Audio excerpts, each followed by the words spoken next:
So I'll go first. I would give Aegon the First about a 3.5 lemon cakes. Solid performance, but there is the whole like hostile takeover issue. So yeah, He's a conqueror.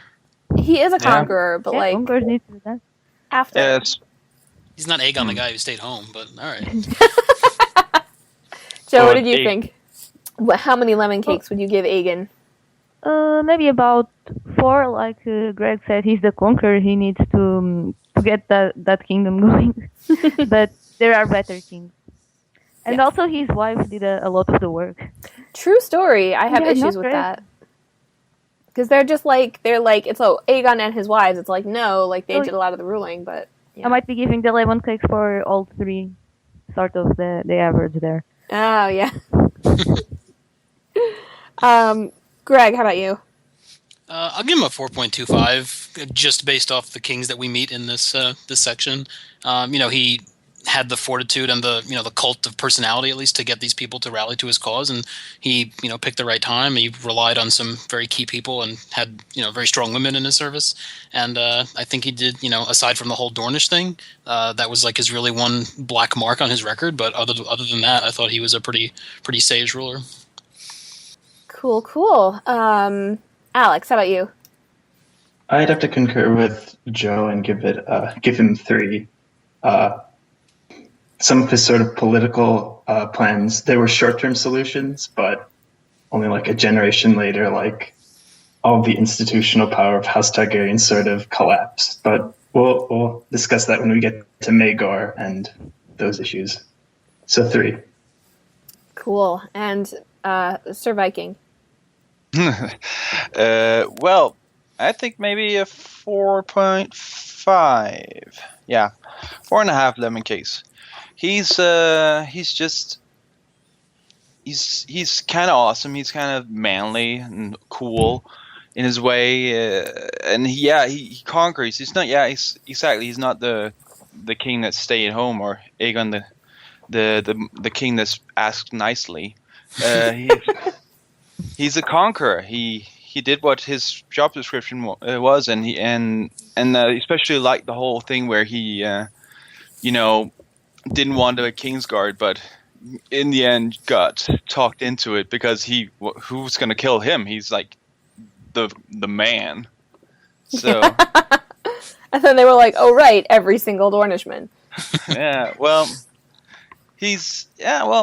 sometimes, or at least a few men, things just think of the now and just screw with the future, and that's pretty cool. Even though it's maybe not be the best solution, it's still pretty cool.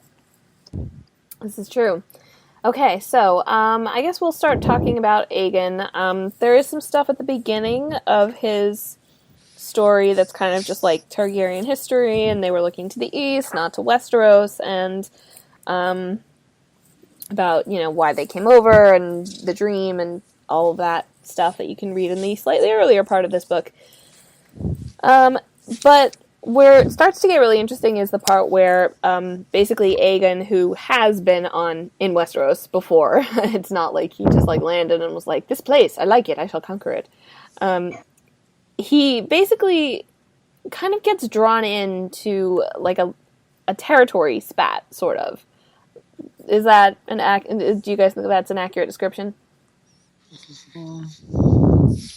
Yeah, sure. You mean with Argilac and the saying, making him that kind of offer that he thought he'd take, and then of course it snowballed into something much more than that. Right. So basically, what happens is there's this King Argilac, the Arrogant of the Stormlands. He's the last Storm King. Spoiler alert. And he basically goes, Aegon, hey, like, do you want to marry my daughter? And the reason he says that is because Harren the Black, who we all know and love, has been kind of slowly encroaching on his land from some direction that I don't remember.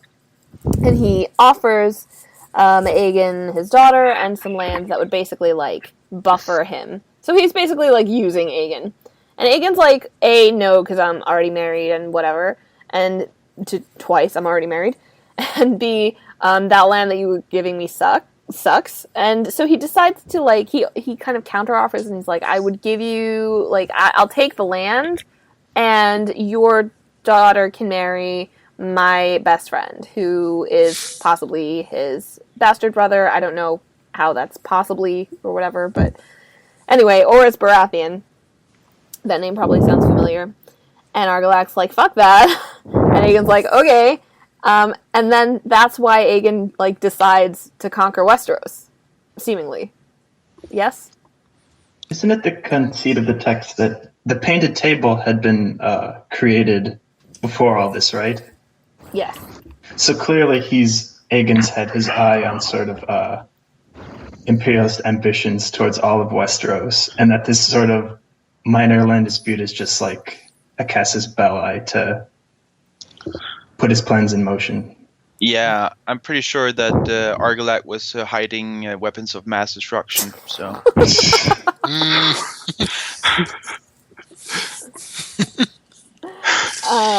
Well, anyway, yeah. So Lord Celtigar took a little vial of wildfire and brought it to to dragons. Look, he's got wildfire. They've got weapons of mass destruction. We gotta go in.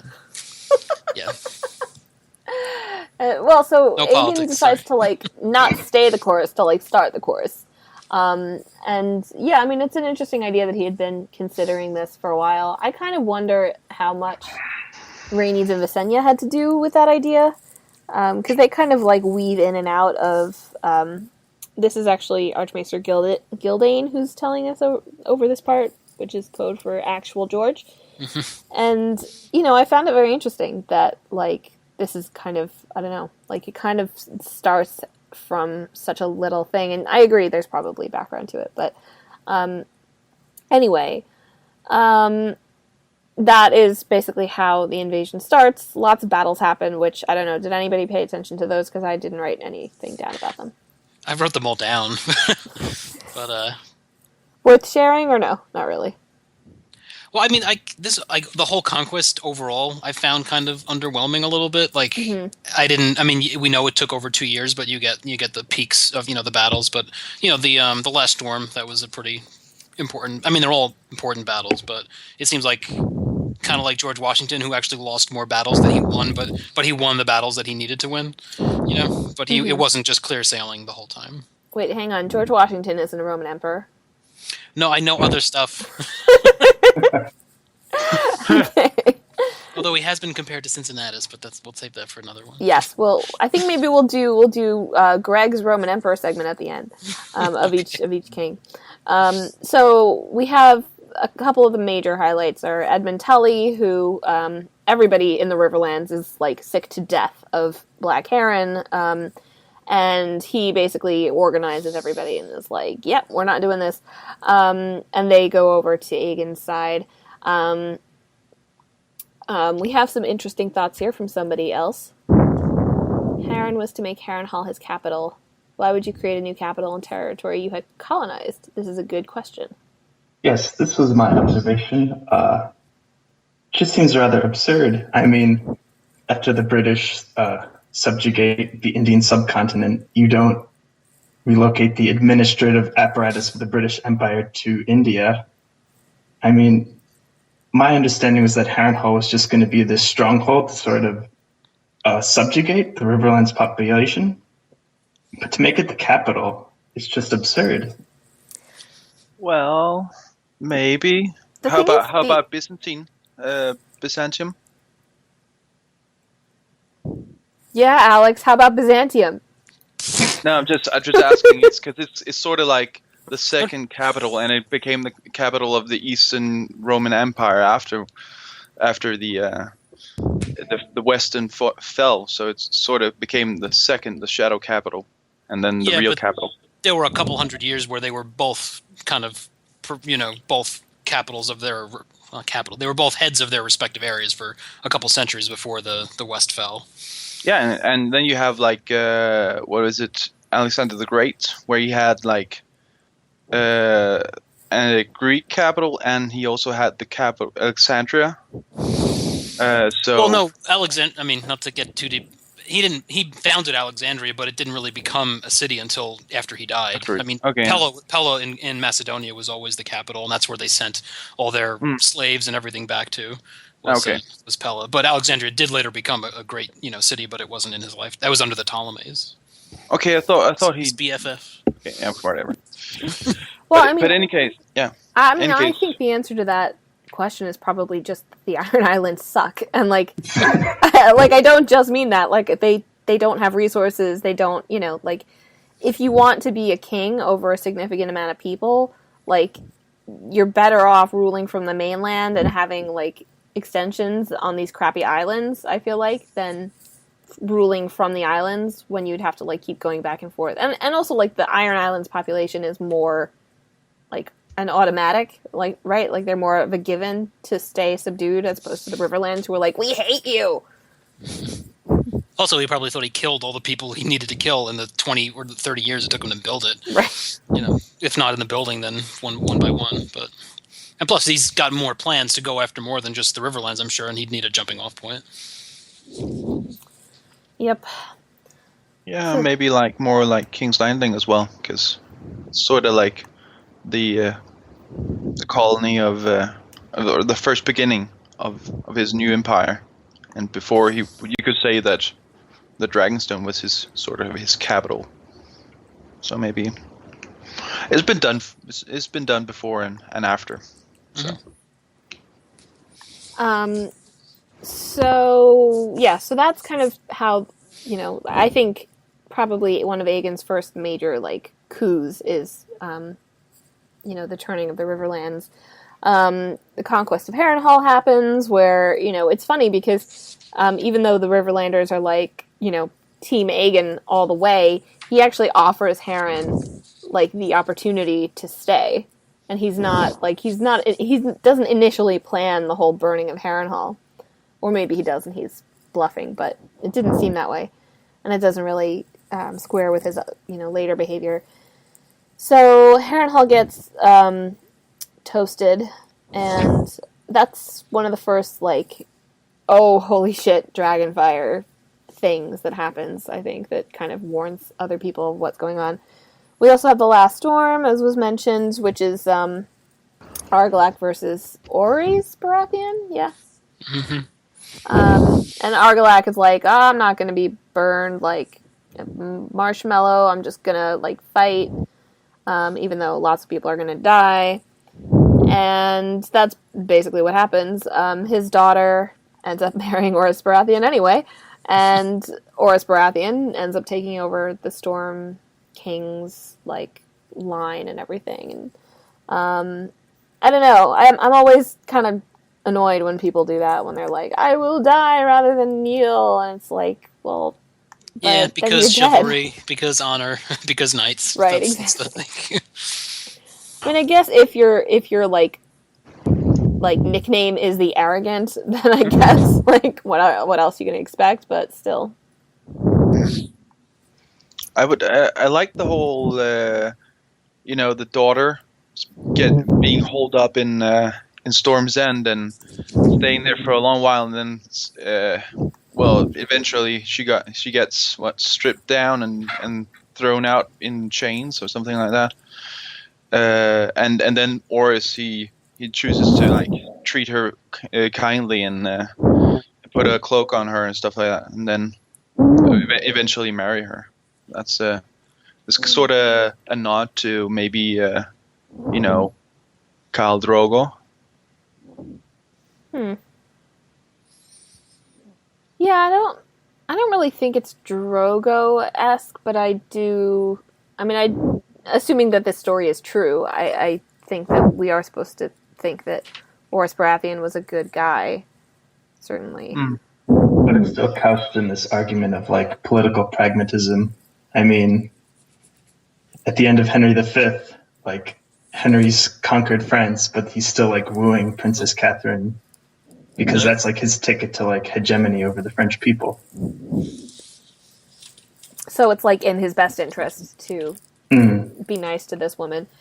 Oh, and one of my favorite details about this is that this whole time Aegon is like fending off marriage proposals from like literally everyone in Westeros, including so it starts off with Argella, Storm King, And then you get the Lady of the Arryn, or the Queen of the Arryn the Queen of the Vale at that point. And there's a couple more that just like everybody's like, "We'll marry you," or "We'll marry your daughter." I mean, like, "My daughter will marry you," and it's just hilarious to me. Then what happens is there's the Field of Fire, where notably there had not been much rain for several weeks, and this is kind of probably the tipping point, I guess. I mean, like, I feel like this event is kind of when people are like, okay, this is what can happen in an open area, in an open battle, and, like, there's just, like, the number of men that die instantly in this battle. This is like the big battle that we've heard about so much from everybody, but I mean, it's like really clever how they use the wind to their advantage and everything, but that also seems super risky because winds can change, and if it had gone the other way, then they could have burned their own troops like that. And I know they didn't have the numerical advantage, but it seemed pretty risky to, just because they knew it had been dry and which way the wind was blowing, that we're going to just light them all on fire. But dragons, that's what you do, I guess. Well, I wonder if the dragons, like, if the wing beats can help. That's a good point. Yeah. I think in Reign of Fire they did that. They touched on that. Oh, yeah? But I personally am an idiot, so I keep getting this battle mixed up with the Battle of the Red Grass Fields. Because I'm like, red, fire, no. So, yeah, and this battle also marks the end of the line of House Gardner, which allows the Tyrells to come to power. But, of course, the Lannisters make it through just fine because they're Lannisters. The Lannister king, the King of the Rock at that time, kneels, and Aegon, like, pulls him up to his feet and restores him. He's the Warden of the West, and it's like, well, that ended well for you. And then at this point, we also have Torrhen Stark, who has to make a decision, who's, like, I certainly don't envy that decision. And if you think about it, it's probably the first time that the Starks or the North has had to deal with an outside threat for maybe in their history? Yeah. since the Long Night. Yeah. Well, wasn't there problems between Arryn and Stark for a long while? Yeah, but they were like weren't they fighting over the sisters or something like that? Like they weren't actually invading each other's. I mean, I'm sure there were, but it wasn't like to conquer. It seemed more petty compared to this. But yeah, no, they've been fighting with themselves and the Boltons and everything for generations, so they've definitely, but just on nothing on this level, right? But their own sovereignty has not been threatened. Probably not, right? Yeah. So we get the legendary Torrhen Stark, who becomes the King Who Knelt in one of the loveliest images in the book, I think. I really, really like that picture. And he, I want to try and find this little piece of writing because I thought it was really, really nice. Hang on. Okay. There upon the bank of the Trident he knelt, laid the ancient crown of the Kings of Winter at Aegon's feet, and swore to be his man. He rose as Lord of Winterfell and Warden of the North, a king no more. From that day to this day, Torrhen Stark is remembered as the king who knelt, but no Northman left his burned bones beside the Trident, and the swords Aegon collected from Lord Stark and his vassals were not twisted or melted or bent. And I thought that was like, yeah, like he's kind of, ironically, because they're like, hey, these crazy wild Stark people, ironically, they're the ones who kind of take the path of least aggression and have the least to gain, because you have, like, smaller lords who do join Aegon's side, but they have, like, concrete gains, whereas Torrhen Stark can only lose here. It's kind of just which way he decides to lose. Yeah. Yeah. I would like to note that apparently not every one of these Starks or Northerners wanted to do this, because in a later part of the book, just to say, it's spoilers, some of them form the Brother of the Rose or something like that, which are people who didn't want to kneel to Aegon. So, Well, and his was it his brother, his bastard brother, right? Wanted to sneak over into their camp while he was sleeping and kill Aegon. What a harebrained scheme. No, not kill Aegon. That would have been Dragonfly. smarter. Oh, kill the dragons. Yeah. Sorry. So another hot-headed Brandon 300 years before the other hot-headed Brandon. I think I heard a theory that that this Brandon Snow is the one that is one of the people that Bran sees in his first Winterfell heart tree vision. Oh, the weirwood arrows, right? Yeah. There's a kid who's fletching arrows, and I don't know if we would ever have any way of knowing who that was. But I mean, how else would you kill a dragon, right? With a black arrow. Well, yes, but I'm saying with an arrow. I haven't seen it yet. I don't know what happens to Smaug. Don't spoil it. You don't know what happens to Smaug. I'm kidding. I know. I have not seen it yet either. I need to clear out a time in my schedule when I can just cry. Yeah. Okay, so... Oh, you shall. You shall cry. God damn it, Peter Jackson. All right, so we also have the... next up, we get Rhaenys and Visenya, who get sent to... Rhaenys goes to Dorne, and Visenya goes to the Vale. Visenya basically takes care of the Vale in 3 seconds. She sits down with the little king. His mother comes in and is like, "Oh, okay, well, this is over." Yeah, I liked how the queen was planning all this stuff, and then she just walks out, and there's her kid sitting on the dragon. "Mommy, can I go flying with the pretty lady?" Mm-hmm. And oh, that's the end of that. Yep. I can't imagine Visenya being motherly or gingerly with this young kid. But Doesn't seem in her kind of temperament. I can see the kid thinking she's motherly, but obviously his mother knew that it was I'm going to kill him or you're going to kneel before me. Well, there is that, obviously, but I don't think that she kind of... she didn't come in there, draw Dark Sister, and, hold it to the kid's throat, she was kind of still being diplomatic about it, Mm-hmm. I love Visenya. Hi, spoiler alert. Everything that Visenya comes up, I will defend because I love this lady. I would say that is a pretty hard threat, sitting with the dragon and the kid, your kid. It's a pretty hard threat, actually. It's a silent threat, but it's still there. Absolutely, it's 100% implied. But we know plenty of people in the modern day of Song of Ice and Fire who wouldn't bother with a subtextual threat, just would again take out the sword and be like, okay. But anyway, I liked that part too. I like that they smile and they exchange courtesies and just have a chit chat and then transfer over power. In contrast, Rhaenys goes to Dorne and meets with, what is her name? Miria Martell, who, another awesome picture, who is not impressed at all, remotely, even a little bit.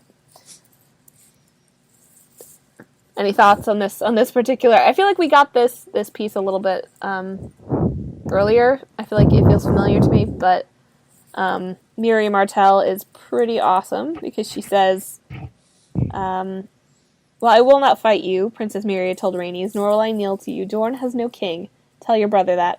"I shall," Rhaenys replied, "but we will come again, princess. And the next time we shall come with fire and blood." "Your words," said Princess Miria. "Ours are unbowed, unbent, unbroken. You may burn us, my lady, but..." My lady. My lady. "But you will not bend us, break us, or make us bow. This is Dorne. You are not wanted here. Return at your peril." Just how badass is that, guys? Yeah, everything she said was correct and turned out to be true. And what happens? Yep. So from the start, Dorne is just unimpressed with the Targaryens and has no intention of joining this new cabal of 7 kingdoms. And then, any other thoughts on the Dornish or whatever? No? Okay. No. So, So then, basically, the what's their family?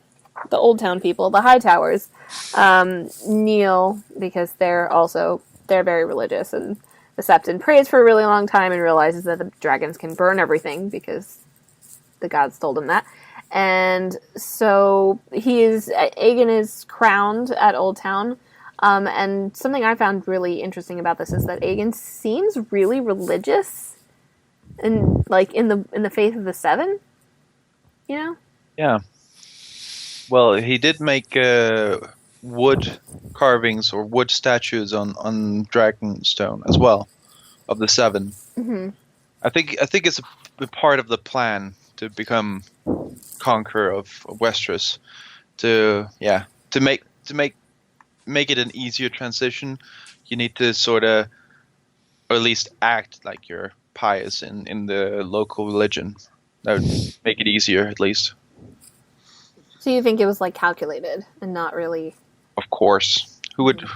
I don't know. Who would choose a religion without it being a calculated choice? No, definitely. He knew that he'd need the faith to, just like Napoleon being, crowned by the Pope. Like, he wanted to have the blessing of the church because these are the people he's going to be ruling. And he named aren't his dragons are named after actual Valyrian gods. It's not like he renamed his dragons, the stranger or the maiden and the crone. So he didn't do it 100%, but it's whatever he worshipped privately. But he had to have the face that he was, one of the people that he's conquering. Mm-hmm. Oh, so wouldn't it be awesome if Balerion was called the Stranger? Sort of. I actually like that. I like the idea. But then you couldn't call him the Black Dread, really. Well, I guess you could. You need that alliteration. Yeah.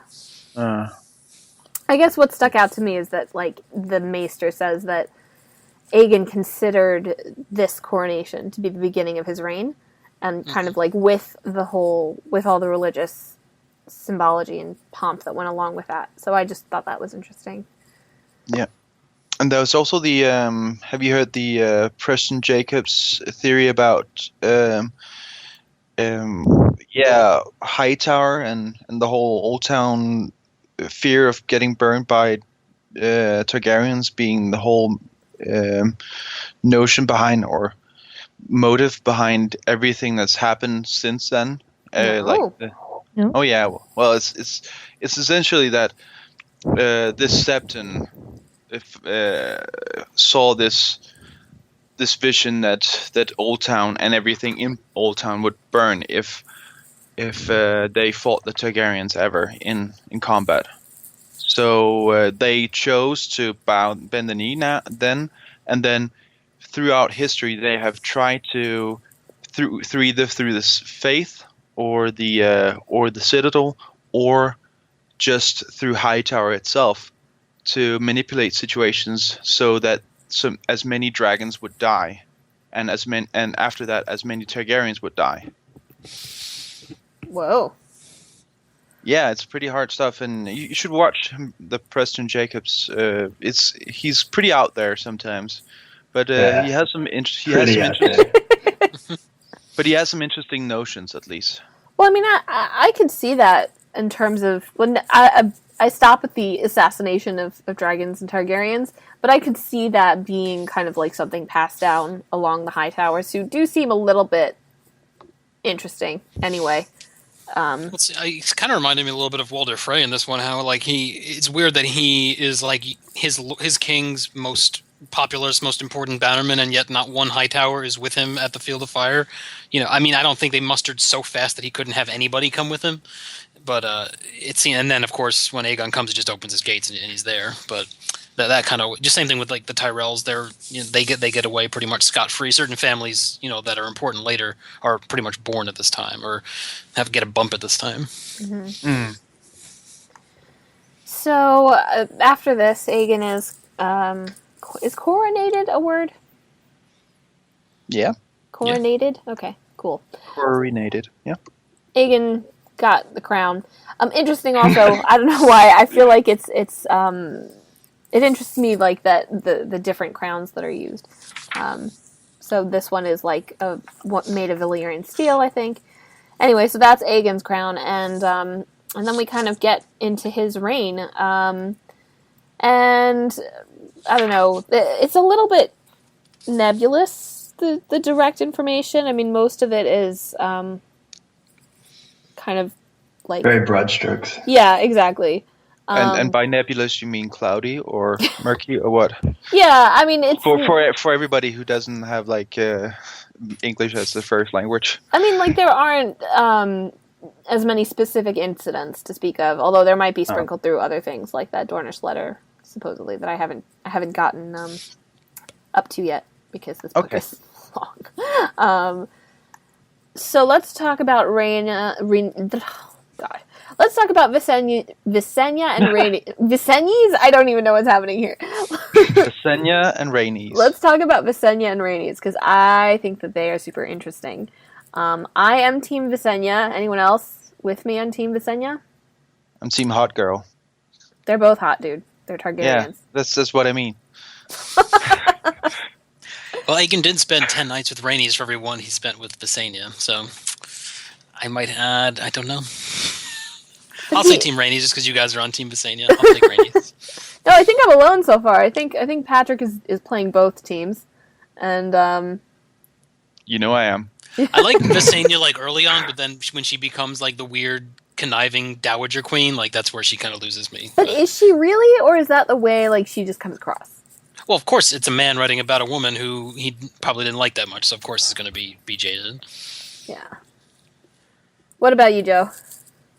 I like them both, but Visenya just comes across as sort of a harsh person and intimidating, so I admire everything that she's done, but maybe... It's okay, you can be Team Rhaenys, it's alright. Maybe... I won't hang up on you. I probably like Rhaenys more, really. I hear that. And Alex, what about you? Probably Team Rhaenys. I think it's interesting that their humors sort of balance each other out. But once Rhaenys is gone, the relationship between Aegon and Visenya becomes more stressed. True. It's like Big Love. You got to have that second wife. Like that first wife. No, but that one was definitely the Visenya. The second one. What was her name? Rhaenys? Chloe Sevigny. Oh, you're talking about Big Love. No, I'm talking about Big Love. She was definitely the blonde. Yes, she was the Visenya for sure. Definitely. Now I'm thinking of a roommate situation I had where... But... Back on track. Yeah, anyway. I guess, Oh, Alex, go ahead. Oh, I was done. Oh, you're done? Okay, cool. I had nothing more to add. Okay. And now I'm picturing Bill Paxton as King Aerys Targaryen, so thank you for that. Great.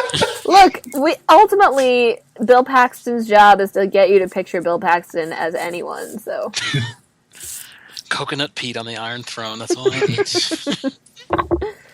But so, yeah, this relationship is really interesting, and, what I thought was especially, I don't know, not to say interesting again, but interesting, was that, like, the whole dynamics of ruling seem very much skewed toward Visenya and Rhaenys in terms of, like, they seemed like a triarchy to me. It didn't seem like, King Aegon and his sisters, which is the way history portrays it, and this writing portrays it.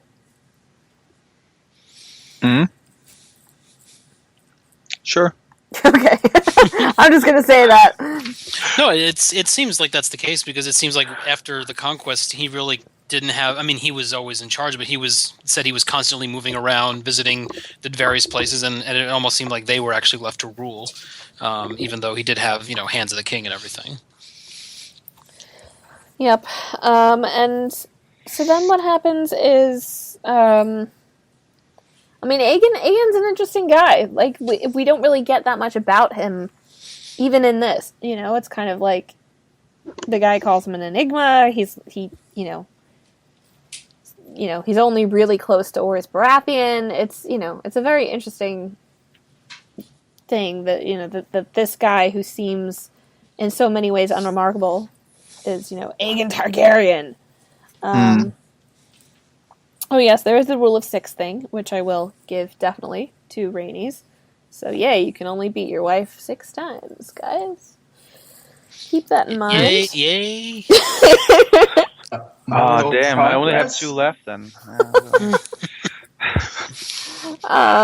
Anyway, No, yeah.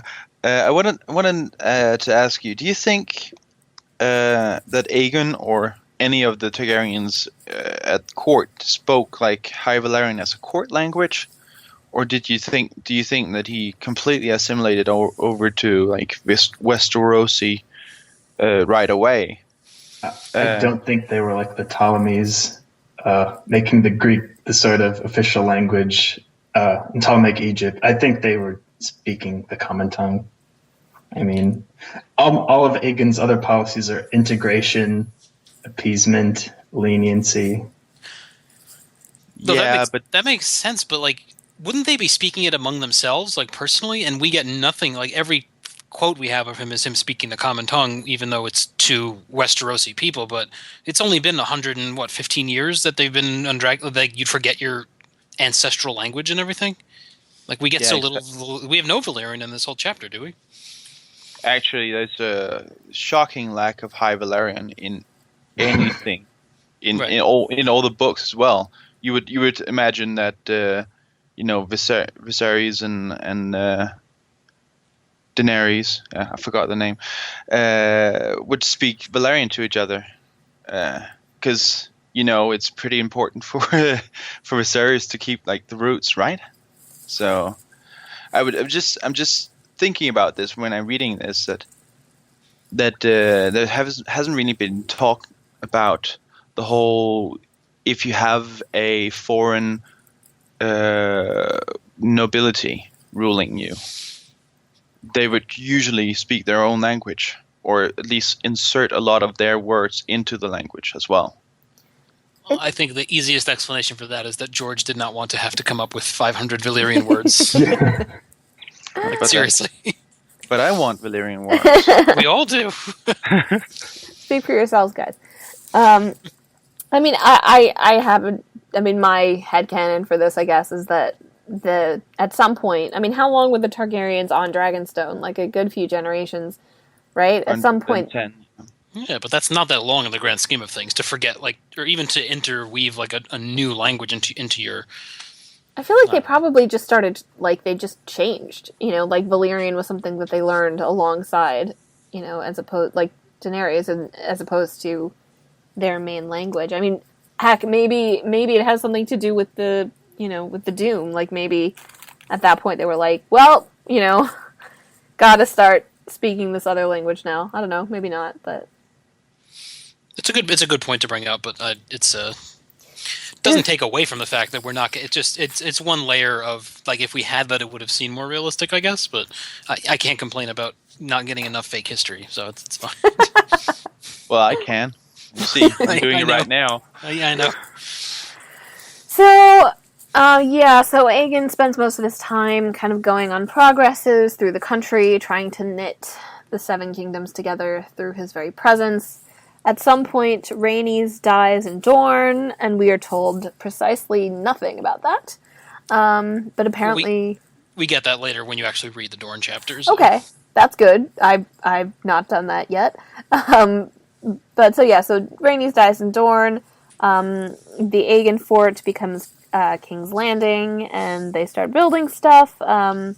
We have some economic concerns from somebody in the dock who is concerned that Gulltown...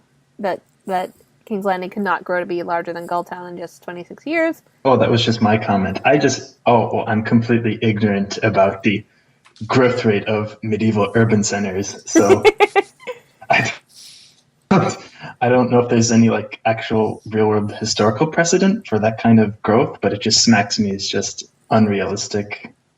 Well, I think I remember that Edo, the city now named Tokyo, grew in sizables from when before the shogun moved to that specific capital. I think it grew really, really fast after that, mainly just because the whole seat of power, and every sort of governmental part of the country was moved there as well. So you needed to be there if you wanted your grain or your rice every month. Got to petition the shogun. Yeah, Have exactly. to look into that. I mean, I just suspect that like Gulltown and Old Town and whatever were not that big to begin with, so I don't think that, they were big for Westeros, but like in a completely fractured city-state function, I feel like it might not have been so difficult for King's Landing, especially if there was like a solid base of power there and things provided, like incentives. Even. Yeah, it seemed like the landscape almost made it the perfect place for it, but since there was, like you said, there was no political reason for it to be a city there wasn't. But now that Aegon's there, I mean, there's that kind of scene where he's walking up the hill and he's like surveying his lands, and you almost get the image that he's like picturing it in his mind, like this is the place where it's going to be. So he knew, like he just needed the force to be there. But Patrick, you brought up Alexandria before, and Alexandria very quickly went from being like a settlement to basically Egypt's major city in like a generation or so. So that was pretty fast, but that seems to be the exception rather than the rule. And that was like ancient, not medieval. But so, really, the only other interesting thing that happens is Visenya forms the Kingsguard during the First Dornish War, and she's like, "Aegon, you are not being protected sufficiently." And he's like, "No, yeah, I am." And then she like whips out big, she had to use her sword. She couldn't just like slapped him. She had to cut him with the Valyrian steel sword. He was being an asshole, and she probably didn't like him that much to begin with. Plus, he gave her a really, really terrible son, which we'll get to soon. Formation of the Kingsguard. I thought that was also very interesting. That like, and then Aegon's like, okay, well, we'll have a tournament. She's like, no, stop being an idiot. Like, we're picking these people by hand by ourselves. And he's like, and then there's like this line that like, he decided to let Visenya pick out the Kingsguard. I'm like, do you think she actually let him decide? Like, she gave him a choice in the matter? No, I don't think so. More Visenya, I'm going crazy, whatever. So yeah, that's pretty much Aegon. Any other thoughts? And then, if not, then we will turn it over to Greg, who will tell us our first Targaryen Roman Empire comparison of the evening. Oh, I was kind of only joking about that. I just have little. Well, I wasn't. I've got a lot more on Aenys / Tiberius, and then Maegor Caligula. So we'll get to that. Okay, I guess Aegon is hard because he's so he's necessarily distinct by the fact that he is the conqueror. Right. Well, we know that George has based a lot of his Valyrian stuff on the Romans, even like their burial rituals with the burning and then interring the ashes. So there's always that's the main culture that he's taking, and so there's no surprise that there's shades of people peppered throughout his histories. But as a writer, it's great for him because he can just pick and choose. I like that about that guy. I'm gonna throw that in there. Yeah, well, it's definitely modeled upon the Roman Empire. Also, the whole city expansion thing. You would think that, well, at least you could say that either what's it called, the true daughter of Valyria, what's it called, Volantis, either Volantis or King's Landing could be like Byzantium, in a way, because you move there and you move the whole empire, and the rest of the empire crumbles, and then there's only this left. So I would say, in a way, Volantis has a lot of similarities to Byzantium, but in essence, if you take the whole historical meaning of the city, I would say King's Landing is more like this, significance-wise. Yeah, I always thought that Volantis was more like Marseille, because Marseille was one of the first colonies founded by Rome, and it came and became this major trading center, and it was basically the perfectly suited to get the trade from France and everything. And it's kind of like Volantis gets everything from the east, and it's almost like the west versions of Karth a little bit, at least and then it comes to rival. Wasn't it It's a found. Greek colony? Yeah, it was, but it was. Don't call me out on my knowledge. No, I'm I'm kidding. sorry, Greg. No, please do. Yeah, but it was also it was one of Rome's earliest colonies when they conquered Provence. That's why they called it Provence, because it was the first. It was their only province at that time. Well, I'm going to make the obvious comparison to William the Conqueror, because the Conqueror, but I don't think so. No? Well, my limited understanding of that conquest I'm was sure that it's more than mine, so go ahead. William the Conqueror, he exterminated like Anglo-Saxon aristocracy and replaced it with his Norman knights, right? Wikipedia. Wasn't his big deal for invading was like, I'm the rightful king of England, I'm coming? It was like because was it Harold was the guy like kind of cheated him out of the throne, and he's like, now I got to come get you. It's I mean, he was a conqueror, but I don't know. That's not my. Well, according to Wikipedia, he was vaguely related by marriage. But anyway, I just thought like if there was another like conqueror king, and then I was like, England. How about Harold Bluetooth, the Viking conqueror of England? The Vikings conquered England? Of course they did. They got to Ireland too, didn't they? Yeah, we got all the way to Ireland, and then, well, we got thrown out of Ireland a little, but half of Ireland, mostly Northern Ireland, is actually also strewn with Viking cities. Yeah, I think I remember that. I was in like the British Museum or something, and I saw some like a Viking funeral boat or something. Yeah, we pretty much controlled almost all of England. Southern England was still standing. We never got that, I think, but most of England, and there's small towns around, York. That's a very old Viking town. So yeah, and Hull and everything like that. Yeah. Now you know. Sorry, I feel like we should like every so often just dip back into real history so Greg feels okay. Like. No, I'm over it. I love fake history, but I love real history also. But I also apparently, thanks to Alex, get my Greeks and my Romans mixed up, so that's all right. Okay, just. But yeah, he did it in a more consolidating way. Harold Bluetooth, I think he was the one that actually made the first incursion to England. But yeah, he kind of, as the whole notion about the jury and stuff like that. It was a Viking tradition that you would speak to a council before passing on judgment.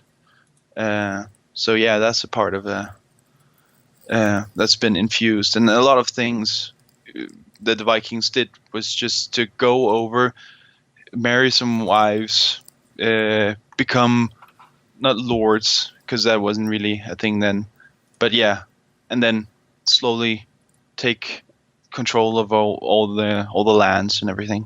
So.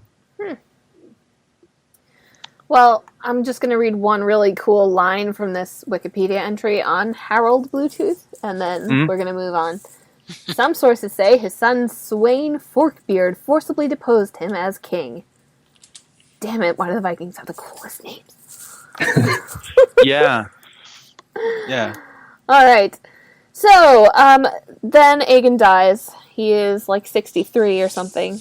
Not that old by our standards, but most of these guys seem to get pretty infirm by that age, so that's interesting. Especially considering that the Targaryens apparently think that they're like immune to all diseases and stuff.